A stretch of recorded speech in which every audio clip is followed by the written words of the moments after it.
За өнөөдөр бол Монгол Улсын их сургууль, Монгол Улсын боловсролын их сургууль болон бусад сургуулиудын оюутнууд сургуулаад төгссөний энэ эрдмийн баяр хийж байна.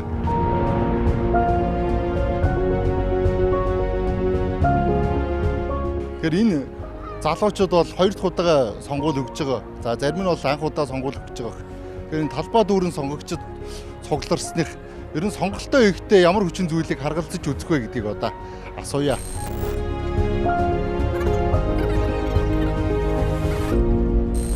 Хуучин хүмүүсээс юу харах вэ? Шинэ хүмүүсээс юу харах вэ? Шинэ хүмүүсээс шинэ мөрөө хөтөлбөрийг харъя. Хуучин хүмүүсээс амлалтыг харъя да. Одоо шудраг аль болох нэг залуучуудаа ойрхон мэдээж одоо туршлагатай тэр хүний тэ ямар ажил хийсэн өмнө ямар ажил хийжсэн тэ тэр туршлагыг харна. Google дээр одоо бүх юм л гараад ирдэг болсон шүү дээ.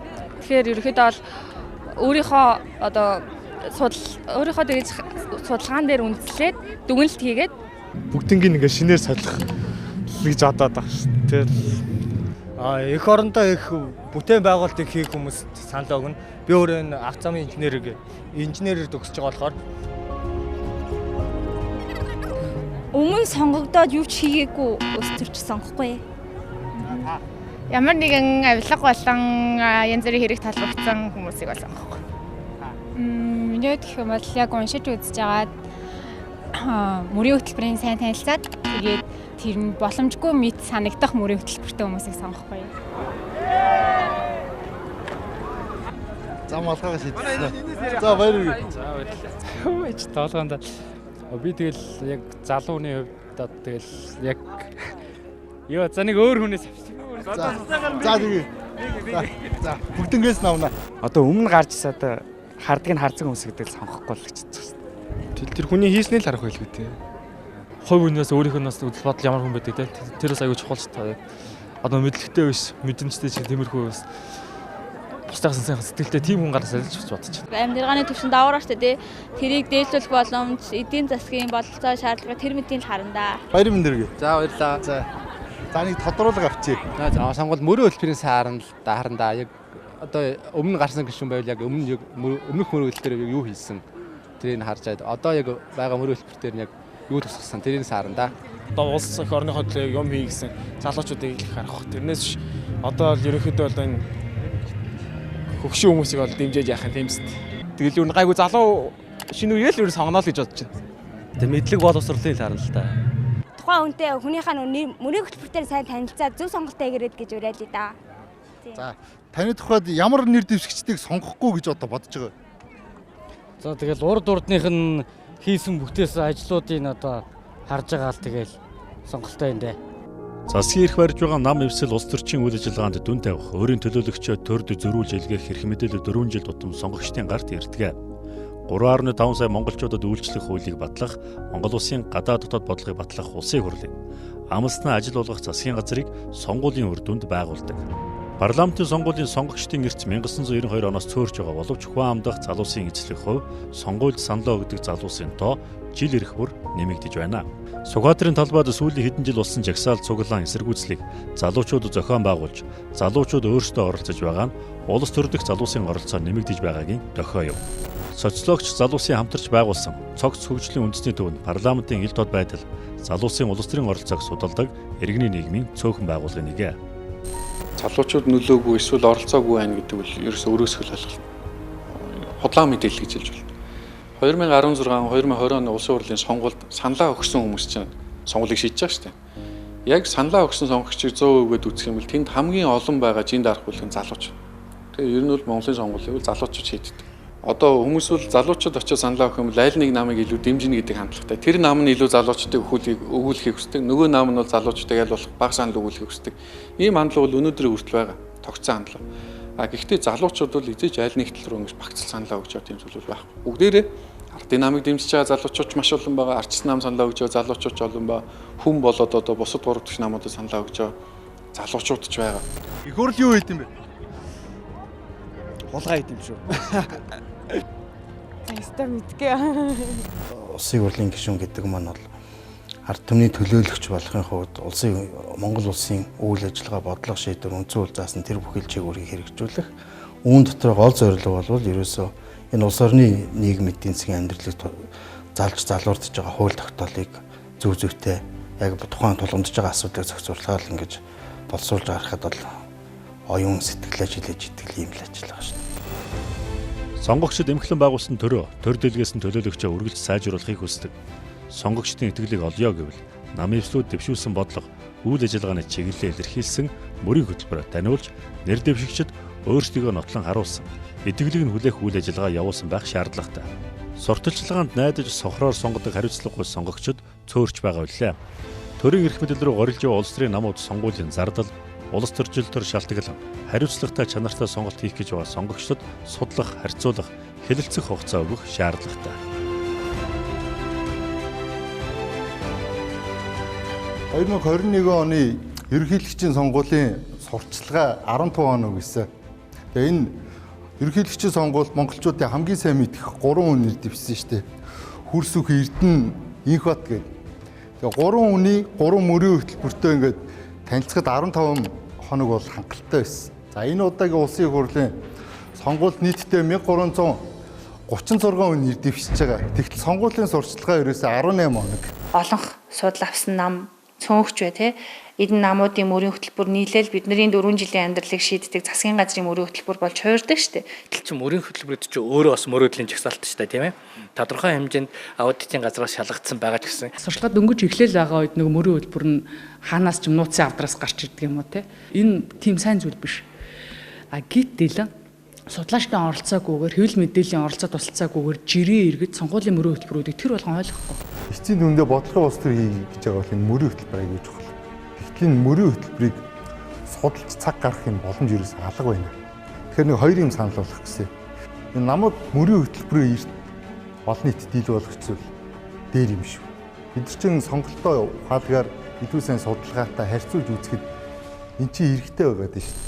Гэтэл манай тийм туршлага үнэхээр байхгүй. Бараг сүүлийн 1 жил нь ард түмэнд нээлттэй өргөн дэлгэр тал бүрээс хилцүүлгүүд яваад энэ намыг сонгуул чиглэл ийшээ үр дүнгууд гарах нэ гэдэг төсөөллүүд аль хэдийн сонгогчдод төрсэн байх хэвээр. Намын жагсаалтын нэр дэвшүүлж байгаа энэ 48 үнийг 6 сарын өмнө нийт дийл болгочдөг. Намууд нь эртэн тодруулцдаг байлгүй яад.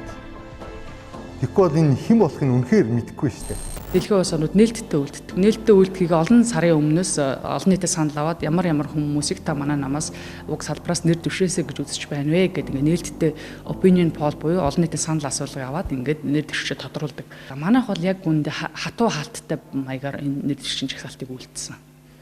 Энэ бас нэг нам хэр хөгжиж байна вэ? Намын төлөвшөлт хэр вэ? Нам өөрөө дотооддоо хэр ардчилтай байна вэ гэдгийг л бас харуулж шít. Нууц байна гэдэг чинь хүн сурталтай байна гэсэн. Хүн суртал байна гэдэг чинь ард нь авилга, албан тушаалын 8, тохироо, нууц хэлцлүүд явж байна л гэсэн. Таны төлөөлөл хэн бэ? 2020 онд сонгогдсон улсын хурлын гишүүдийн дундаж нас 46.6, эдийн засгч мэргэжилтэй 25, хуульч 14, инженер 11, сэтгүүлч 7, багш олон улсын харилцаа, эмч, улс төр судлаач тус бүр 3 байна. Энэ удаагийн сонгуульд зарим нам эвсэл, төрөл бүрийн мэргэжил нас хүйс боловсрал, мэргэжлийн холбоотын төлөөллийг жагсаалтандаа багтаасан. Харин зарим нь нийгмийн бүх талыг төлөөлж чадах улс төрчдийг жагсаалтад оруулсан гэж мэдэгдсэн билээ. Төлөөлөх чадвартай улс төрч төлөөлөл болсон улс төрч хоёрыг хинэн хууль тогтоох дээд байгууллагад тохиромжтой байна. Тэгэхээр ард иргэдийн нийтлэг эрх ашиг юу вэ? Тэрийг төлөөлөх чадвартай. Тэгээ энэ утгаараа бол залуучуудыг хамгийн сайн төлөөлж чадах ахмад гишүүнч гэж байна. Хамдуудын асуудлыг төлөөлж байр суурийг нийтлэг эрх ашиг нь хамгаалж залуу гишүүн байж байна. Тэгээ хөгжлийн бэрхшээлд хүн орж ирснээрээ л яг хөгжлийн бэрхшээлтэй хүмүүсийн асуудлыг төлөөлөл тэнд байх хэрэгтэй биш. Эсвэргээрээ тэнд сууж байгаа 126 хүн бүгд хөгжлийн бэрхшээлтэй хүмүүсийн асуудлыг ойлгож шийдвэрлэх төлөөлөх чадвартай л байх хэрэгтэй. Тэгэхээр бол нөгөө хүн тухайн асуудлыг сэдвчилж өмчилж төлөөлдөг биш. Хүн болгон тухайн тойрогт байгаа бүх хүмүүсийг нийтлэг эрх ашигын хүрээнд төлөөлөх, ойлгох, таньж мэдхтэй. Тэгээ эн чинь судалдаг байж болно, амьдралыг мэддэг байж болно. Тэгээ ер нь бол иргэдтэй хоол биш ойр мэдээлэлтэй л байх хэрэгтэй гэсэн. Тэгжижил төлөөлнө гэхээс биш. Одоо хамгийн залуу гişүүд гэл одоо манай улс удирдлагч юм харьцангуй залуу болчих. Тэгээ хамгийн залуу гэхээр л ингээд нээлттэй хүний эрхийг дэдэлдэг арчилсан байдаг юм гэхээр одоо хүний эрхийг хамгийн хааж магадгүй хөлийг л хамгийн залуу гişүүн өргөн барил зүтгүүлж байна. Социологийн шинжилгээ ухааны үүднээс, улс төрийн ухааны үүднээс өөрөө ч асууж байгаа хоёр ойлголт хоёулыг нь багтаана. За, социологийн шинжилгээ ухааны үүднээс бүх нас хүүс ажил мэргэжил статусын төлөөлөл инженер, багш, одоо шүүгч, хуульч тийм ээ. Тэр битгий л одоо жирийн хувийн одоо бизнес эрхлэгч байж болно, хөгжлийн бэрхшээлтэй иргэдийн төлөөлөл байж болно. За дэлхийн улс орнуудад бол жишээлбэл аутизмтэй иргэдийн төлөөлөл парламент өрсөлдөөд ингээд амжилттай ажиллаж байгаа жишээнүүд байна. Хоёрдугаарт нь улс төрийн ухааны талаас үнэхээр эдгээр салбарын асуудлыг хөндөж төлөөлж чадахтай нэг кандидат мөн үү гэдэг шаардлагууд тавигддаг. За ингээд үзэхээр анх удаа ингээд 126 гишүүнтэй парламент бүрдүүлэхээр төлөөлөл хайж байгаа улс төрийн намуудын өрмөц үзэгдэл үйл явц яг одоо өрнөж байна л да. Өөрөөр хэлбэл бараг л CV-гээ явуулчихсан хүнийг л аливчийн наашир нэр дэвшигдэх гэх нь холгүй л байна. Энэ бас нөгөө талаар намууд маань энэ өөрчлөлтөнд хэр бэлэн байсан юм бэ тий? Намуудын дотоод дох болсон хүчний бодлого хэр байсан юм бэ гэдгийг дээр дүн тавих яг цаг харагдаж байна. Үнэхээр намууд энэ бэлтгэлгүй байл. Амьдрал дээр энэ асуудал тулгардаг. Энийг өөрчлөх ёстой. Энийг яаж өөрчилж ийн наад хуулийн төсөлчин гэдэг энэ итгэлцээ өрнүүлэхэд бол салбарын төлөөлөл бол маш чухал байдаг. Тэгэхээр тэр хуулийг хэлбэршүүлж бичгэнэ гэдэг бол одоо за ийм асуудал байна гэдэг дээр хурлын гишүүд санал нэгдээд за тийм байна гэхэд тэрийг хэлбэршүүлж мэргэжил арга зүйн зөвлөгөө үзүүлж тусцаа үзүүлж бичиж өгдөг хүмүүс нь бол манай их хурлын хамгаалзын зөвлөхүүд мэргэжсэн зөвлөхүүд байдаг. Тэгэхээр тэрийг бол томьёолох нь бол манайхан томьёолж өгч болно. Хамгийн гол нь тэрлүү ингэж хандсан салбарын асуудлаа мэддэг, мэтгэлцдэг тий мэтгэлцээ өрнүүлдэг хүмүүс нь орж ирээд эн чинь юм байдаг гэдгийг яриад энийг ингэж өөрчлөх ёстой гэж олонхороо шийдэх юм бол тэрийг бичээд өгөх мэргэжлийн зөвлөгөө үзүүлээд тэрнийг томьёолох хүмүүс нь бол манайхан бид нар одоо тийм л чиглэлтэй сууж байгаа. Нийгэм ингээ шинэ хүмүүсийг хүсдэг тийм ээ. Одоо үе солигдолч бас энэ улс төрийн намууд, том намууд ялангуяа явж байгаа шиг. Тэгээд дан шин Монголд амьдарч байгаагүй олон улсын боловсралтай гэдэг ч юм уу. Эсвэл ингээд анхан шатны нэгжид ажиллаж исэн одоо тийм туршлагатай яг хөлдөгдөх байгууллагад ажиллаж байгаа. Ийм шинэ хүмүүс ороод ирвэл ямар үр нөлөө гарах бол сайн инженер гэдэг бол салбарын асуудлыг мэдж байгаа боловч хууль тогтоогч мөн үү? Хууль тогтоож ажиллах мөн үү? Сайн эмч салбарын асуудлыг мэдж байгаа боловч хууль эрх зүйн зохицуулалт дээр ажиллах хүн мөн үү? Багш мөн ялгаагүй те одоо салбар бүрийн төлөөлөл гүйцэтгэх төвшөнд бол ажиллаж болох юм. Засгийн газрын бүрэлдэхүүн ч юм уу. Яг хууль тогтоогч гэдэг бол их өөр одоо үүрэг гэж зорилготой өөр алба үүрэг багхгүй. Тэгэхээр би түрүү хэллээ. Шинэ хүмүүс орж ирээд гадны хөлбөр ажиллаж амьдарч байсан орнуудынхаа туршлага өөрийнхөө ажлын туршлагуудаар хэрэгжүүлэх гэж үзэх баг. Гэхдээ Монголын нөхцөл бол өөр шүү дээ. Дээрээс нь парламентын халуун тогоонд орохоор зөвшөлтсөл хэр хийх вэ? Монгол тохиромжтой хөлбөр дээр хэр оновчтой шийдвэр гарах вэ гэдэг нь л хамгийн чухал. Энэ чинь бол ийм л дээ. Одоо загвар өмсгч гэдэг юм уу? Одоо таны сайн хэлж байгаа бас юу ч байдгийг ингээд баахан хүмүүс одоо үндсүүл заасан нэг зүйл байгаа ш сонгох хэрэгтэй. Тэрнийхээ дагуу нэр дэвшээд тэр хүнийг иргэд олон нийтээрээ хилцээд за энэ хүн зөв юм ярьж байгаа учраас гээ сонгогдоод ороод ирж байгаа ш. Тэгээ сонгогдоод ороод ирнэ гэдэг бол улсын хурлын нэг гишүүн нэг мандат нэг төлөөлөл нэг саналын эрхэл болоод ороод ирж байгаа гэсэн үг. Тэгэхээр тэр хүн олонхоор их хурлд ч одоо парламентын засаглалын нэг том гол үнэт зүйл байгаа шүү дээ. Асуудлыг олонхороо хилцдэг, зөөнхөө хүнддэгдэг, олонхороо шийдвэр гаргадаг гэдэг энэ том зарчим байгаа шүү. Тэгэхээр энэ зарчмынхаа хүрээнд баригдаад тэгэл тэр хүмүүс бол саналаа өгөөл гишүүнийхээ эрхийг эдлээл явна гэсэн үг. Тийм болохоор одоо тийм хүн болж чадахгүй, тийм хүн болж чадна гэсэн ойлголт бол энэ бол харцсангуй ойлголт л тоо. Тэгэхээр энэ бол одоо бид одоо чөлөөт ардчилсан нийгмийн чинь гол зүйл бол энэ чөлөөтэй нэр дэвшүүлдэг сонгогчдод өөрсдийнхөө дуртай хүнийг сонсож жоод за энийг дугуйлвал энэ бидний төлөө юм хийчих юм байна гэж сонгогдож орж ирдэг. Цогц хөгжлийн үндэсний төв 2020 оны улсын хурлын сонгуульд саналаа өгсөн 1000 хүний дунд судалгаа явуулжээ. Судалгаанд оролцогчдын 32.7% нь сонгуулийн сурталчилгааны явцад хэнд саналаа өгөх шийдсэн бол 24.9% нь нэр дэвшигч зарлагдмагц, 22.9% нь сонгуулийн сурталчилгаанаас өмнө шийдвэрээ гаргасан байна. Харин сонгуулийн өдөр болон сонгуулийн санал хураах байранд очиод шийдвэрээ гаргадаг гэж нийт судалгаанд оролцогчдын 17.8% нь хариулжээ. Сонгогчдын шийдвэрт сонгуулийн өмнөх болон сонгуулийн үеийн хүчин зүйлс хэр зэрэг нөлөөлж байгаа талаар тодруулахад судалгаанд оролцогчдын 38.6% нь сонгуулийн өмнөх улс төрийн нөхцөл байдлыг харж 25.9% нь сонгуулийн үеийн улс төрийг дүгнэж 35.6% нь аль алийг нь харж сонголтоо хийжээ.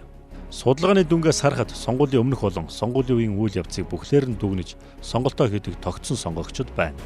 Мөн сонгуулийн улс төрийн харилцаа, кампанит ажлын нөлөөлөөр саналаа шийддэг хөвгч сонгогчдын хувь өндөр байжээ. Санал өгөх сэдэл гэдэг маш чухал. хин нэг дэмжиж одоо сонгуулахын тулд очиж. Эсвэл нэг өөрийн дэмждэг намаа өгөхтэй намдаа сонлоо. Аль эсвэл хин нэгнийг гаргахгүй гэж тэ. За энийг л гаргахгүй бол би саналаа өгнө гэж. Эсвэл нэг намын эсрэгч гэдэг юм. Тийм сэтэл хэрэгтэй. Энэ удаагийн сонгуульд би бас ажиглалтаар бол сэтэл бол сайн байгаа гэж харж байна. 7-оос 22 цаг хүртэл саналаа өгөрэй. Нэг сонгогчд ер нь хичнээн хэдэн минут одоо зарцуулагдахаар тийм судалгаа ер нь гарсан бол. Яг гоо туршилтууд бол хийгдсэн байна лээ. Одоо жишээ нь ахмад настай хүмүүс бол нэг ойролцоогоор 15 минут хүртэл хугацаанд 15 минут орчих. Гэхдээ бол алдаа гарах магадлал нь бага тий. Залуу сонгогчтой хувьд бол нэг 7-оос 8 минутанд бол бүхлөд яг тэр чи 100 нэрээс 9-ийг эсвэл 10-ыг дугуулж байгаа. За зарим нь бол цөөхөн 3-ыг дугуулж байгаа зэрэг. Тэгээд тусна намын нэр дугуулад ингээд асуудал хөөх хугацааг тооцоод үзвэл очирдаар авах магадaltaй. Тэгээ энэс үл болж одоо битгий залхуураарай те. Одоо битгий шантраарай. Энэ ч юм бол маш чухал. Тийм болохоор эсэргээрээ бүр зорж очиж санал авах хэрэгтэй. Харин хэнийг сонгохоо өрчилж аль болох шийдээд очихдоо зүгээр дугуул бол илүү хурдтай байна. Саналын утас тойрогоор ингэж нөгөө хүмүүсийн нэр дэвшигчдийн нэр юм уу намын нэр ингээд тэмдэглэсэн байдлаараа байршуулдаг өлөө. Тэгвэл одоо гэртээ ингэж дадлага хийж байгаа те шууд гэж байна. За саналын утсан дээр бол тий яг зөв сонгогчдод бол одоо нэр дэвшигчдийн талаар мэдээлэл аваад саналын утсан дээр хин хэнийг дэмжиж одоо саналаа өгөх вэ гэдэг эртхэн шийдчихэд очих юм бол яг санал авах байранд ороод намаараа хайгаад нэр дэвшигчээ дэмжиж ч юм уу эсвэл би даагч дундаасаа нэр дэвшигчээ хайгаад дугуулчихна гэсэн үг. За үүний талд саналын утсан дээр байгаа дарааллын ерөнхий дараалал нь бол эхлээд нам эвслийг бол дээж өгөхөд бүртгэгдсэн дараалалаар байгаа. Тэгэхээр Монгол Ардын нам арчилсан нам гэх мэтлэнгээр ингээд дараалалаар явагдана. За нам доторх нэр дэвшигчид бол намаас ирүүлсэн одоо дараалалаар байдаг. Сонгогчид яг энэ дарааллыг яаж мэдэх вэ гэхээр дүүрэг болгонд нөгөө хороо болгонд нэгдсэн самбар байгаа. Нэгдсэн самбар дээрх нэр дэвшигчдийн нэрс бол яг энэ дараалалаар явж байгаа. Манайд тойрог дээр л харахад лав нэг 90 хүн байгаа байхгүй юу. Тэгэхээр тэр 90 хүнээс би хэдийг сонгох ёстой те. Тэгэхээр хамгийн гол юм чинь хэдэн мандаттай вэ гэдгийг аягүй сайн харахгүй бол те. Би одоо ханг улд өөрөөхт оршилжуулдаг сонгогч. 3 мандаттай мөртлөөсөө 50 хүн нэр дэвшсэн байна. Нөгөө талаас нийтдээ 15 нам 2 эвсэл. Одооноос л ер нь хэнийг яаж дугуулах вэ гэж бэлтгэлээ базаахгүй. Ер нь бол тэр сонгуулийн өдөр ороод бол таньдгүй бурхнаа таньдаг зүтгэрэн дээрмээр гэдэг тийм одоо нотгийн чулуу алтмалт гэсэн тийм төөрөгдөлд ерөөсөө хүмүүс бол орохгүй байх хэрэгтэй юм байна гэж ойлгож байна. Энэ удаагийн сонгуулиар сонгогчдод 2 төрлийн саналын утас аавна. За эхнийх нь бол нөгөө 78 гишүүнээ олонхын тогтолцоогоор сонгох хуудас байгаа. Энэ дэр бол яг нэр дэвшигчдийн нэрс бичигдэн. Тэгэхээр сонгогчдод маань саналын утасны заавраа сайтар уншиж чад өөрийн тойрогт ногдох мандатын тоотой тэнцүү буюу жишээлбэл энэ 5 мандатын одоо саналын утас учраас 5 нэр дэвшигчийг хаанаас ч хамаагүй дугуулад дүүргэж будаад одоо саналаа өгнө. Энэ ихний хуудас. За хоёр дахь хуудас болохоор улсын хэмжээнд нэр дэвшиж байгаа 19 нам 2 эвслийн нэрс бичигдсэн ийм арай богино хуудас байна. За энэ дээр бол бүх сонгогчдод маань нэг саналын эрэхтэй буюу өөрийн дэмжихийг хүсэж байгаа аль нэг нам эсвэл эвслийн урдлын 100% дугуйг дүүргэж будаж саналаа өгнө. Хэрвээ сонгогч ямар нэгэн байдлаар илүү тэмдэглэгээ буюу одоо мандатын тооноос илүү жишээлбэл энэ хуудсан дээр 5 мандаттай хад 6 олгоод дугуулчих юм бол энэ хүчингүй хуудас болно. Тэгэхээр сонгогч бол энийг буцааж өгөөд хүчингүй болгуулаад дахин нэг удаа шинэ саналын хуудас авч саналаа өгөх хэрэгтэй. За мөн одоо нам эвсэлтэй хуудсан дээр мөн ялгаагүй зөвхөн нэг мандатын эрэхтэй хэрвээ 2-ыг дугуулчих юм бол дахин нэг удаа саналын хуудас авах эрэхтэй байгаа. Нэг хуудсан дээр нэг л удаа алдах эрэхтэй л гэсэн үг. Энэ жилийн сонгуульд саналт тоолох автоматжуулсан төхөөрөмж ашиглахаас гадна саналыг гараар давхар тоолно. Намуудын болон хөндлөнгийн ажиглагчид камерын хяналтаар давхар баталгаажуулна. Сонгуулийн сурталчилгаа дуусахад 7 хоног үлдээж байна. Өмнөх сонгуулиудын жишгээс харахад нэр дэвшигчид нэгнээ гүтгэж харлуулах, нам улс төрчдийн зүгээс саналын тоогоо нэмэхийн тулд иргэдийг төөрөгдүүлэх, саналыг нь худалдаж авах ажил эхэлдэг. Эдгээр өдөрт иргэдийн дунд ямар төөрөгдөл, эргэлзээ үүссэн байгааг бид тодрууллаа. Одоо чамааг тэдэн цагт тэдэн минутанд орсныг мэдж байгаа. Тийм учраас одоо тэр мэдээлэлээр чинь чамайг хэн саналаа өгснгийг мэдэж болно гэж бас зарим нэг хүмүүс хэлдэг юм шиг байгаа. Тийм боломж бол байхгүй. Өөрөөр хэлэх юм саналын хуудас уншихдаа одоо зурган файлаа хадгалахдаа замбраагүй байдлаар хадгалдаг. Тэнд бол ямар нэгэн цагийн ч юм уу он цагийн хугацаанд ямар тэмдэглэгээ байдаггүй. Намын одоо нэр дэвшигчид сурчлагаагаа ихтэй багаар нь дэмжээрэй. Хэрвээ та одоо багаар нь дэмжихгүй болол таны уз хүчингүй болно гэсэн ойлголтыг одоо ялангуяа настай хүмүүст маш их өгдөг. Энэ нь одоо зорилго нь нэг намын нэр дэвшигчид бүгдээрээ дугуулгуулах зорилготой тий. Гэхдээ тийм биш одоо сонгогч хаанаас ч одоо 5 мандатаа сонгож болно. Жишээлбэл одоо бидагчдаас 2-ыг 15 дахь намаас 2-ыг ч юм уу гэх мэтлэнгээр ингээ 3 дахь намаас 1-ийг гэх мэтлэнгээр мандатын тоотой тэнцүү байх нь л одоо саналын үзэг хүчинтэй болгон түүнээс биш заавал нэг намын 5-ыг гэсэн үг бол байхгүй. Төхөөрөмжөд одоо алтан чимгийн хуудас уншигдлаа гэсэн ямар ч мэдээлэл хадгалагдахгүй. За мөн одоо бүртгэлийн төхөөрөмж дээр энэ хүн тэрийг сонгож байгаа гэдэг мэдээлэл байхгүй учраас сонгогчид ерөөсөө тийм дарамтанд автахгүйгээр өөрийнхоороо бие даасан юм хараат бус сонголт хийх боломжтой шүү. Ерөөсөө юунаас санаа зовох хэрэггүй гэж хэлнэ. 3-ны танихгүй бол юу яах юм бэлээ? Иргэний үнэмлэх түүнтэй адилдах бичиг баримт байж болно гэд. Энийг бол яг сонгуулийн ерөнхий ороноос бас бид нар тодруулсан яг хуулийн дээр тодорхой харагдахгүй байсан учраас ийм Монголигийн лавлгаа болох юм бэлээ. Иргэний үнэмлэх нь байхад болох юм бэлээ. Ховд цэгмэн гээ сайтын сэтгүүлч нэг сомын нэг хүн дээр очсон тий. Тэрэн дээр болохоор нөгөө саналын утсыг хэвлэлцэн байна гэх. Тэгээ мөнгө тарааж яана гэдэг нэг баримт хэлсэн. Та тэрийг нэгтэлж үзүү тэр саналын утас үнэхээр мөн үү биш үү? Нөгөө цаасаа барьж үзээгүй ч гэсэн тэр бол зүгээр А4-ын цаас байлаа шүү дээ тий. Тэгэхээр ердийн нөгөө саналын хуудас чинь нэлээ урт тэгээд зузаан цаас байгаа. Тэгээд дээрээс нөгөө тусгай кодтай байдаг шүү дээ. Тэгэхээр тэн дээр бол нөгөө дээдлийн юмнууд харагдсан болгоос булангийн кодууд бол харагдахгүй лээ. Тэр бол тэгэхээр зүгээр хэвлсэн А4-ын цаас байна гэж харсан. За тэр мөнгө тараалтын хувьд бол тэрийг бол чагсаалт байлаа тий. Тэр тэгээ яг батлагдсан юу гэдэг нь бол тэнтээс хараад хүмүүсийн чагсаалтыг хэн хийж болно гэдэг мөнгө тараасан уу юу гэдэг нь бол тэн дээр баримтжуулах шаардлагатай байх л гэж харсан.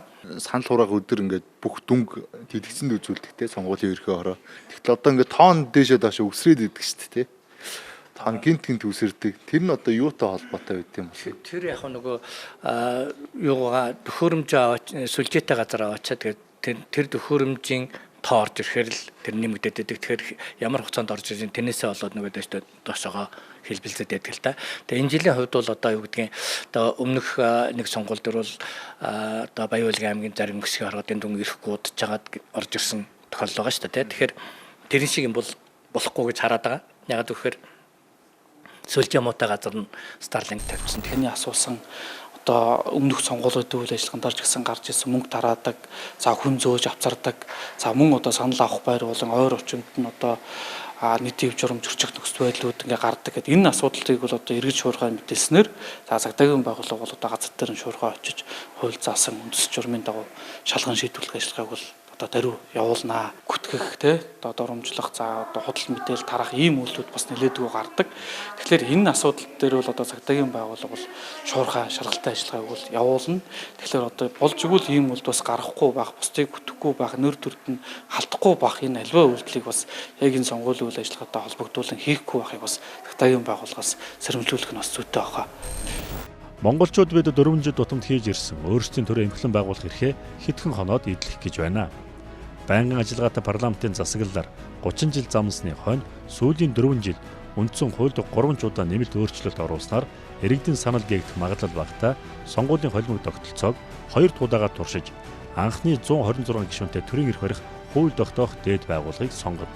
Тогтолцооны шинжилэл улс төрийн намуудын зөвшөөрлөл иргэдийн саналын дүнд бий болсон. Сонгуулийн хууль, улс төрийн намын хууль, улсын хурлын болон улсын хурлын хяналт шалгалтын хууль, дэгийн хууль гээд шинэ өөрчлөлт шинэ дүрмээр Монголын улс төр өрнөх юм. Эгэл телевиз энэ удаагийн тусгай сурвалжилгаа сонгогчдын боловсролд зориуллаа.